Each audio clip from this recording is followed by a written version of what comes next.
ఈరోజు రాష్ట్రం అంతా కూడా అతను చంద్రబాబు నాయుడు ఎలా ముఖ్యమంత్రి అయ్యాడు, పవన్ కళ్యాణ్ ఎలా డిప్యూటీ అయ్యాడు, లోకేష్ ఎలా మంత్రి అయ్యాడని ఇప్పటికి కూడా చాలా మందికి అర్థం కావట్లేదు.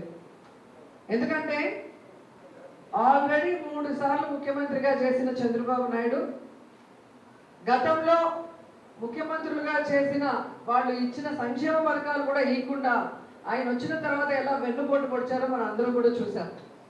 కానీ ఈసారి ఈవీఎం మాయాజాలం కూడా తోడవటంతో ఏ విధంగా మెజారిటీలు కళలో కూడా వాళ్ళకి రావు. ఎందుకంటే ప్రజలకు వాళ్ళు ఏం చేసింది లేదు. కానీ ఈరోజు అందలం ఎక్కిన తర్వాత కనీసం మారుతారు, ప్రజలకు ఇచ్చిన వాగ్దానాలు చేస్తారు, ఈ రాష్ట్ర ప్రజల్ని కాపాడుకుంటాడు, రైతుల్ని కాపాడుతాడు, మహిళల్ని కాపాడుతారని అందరూ ఎదురు చూశారు. కానీ పెద్దలు అంటారు కదా, కుక్కతోక వంకర, గోదావరి ఈదిన మళ్ళీ ఆ గట్టుకు వెళ్ళాక ఆ తోక అలాగే వంకర పోతున్నారు.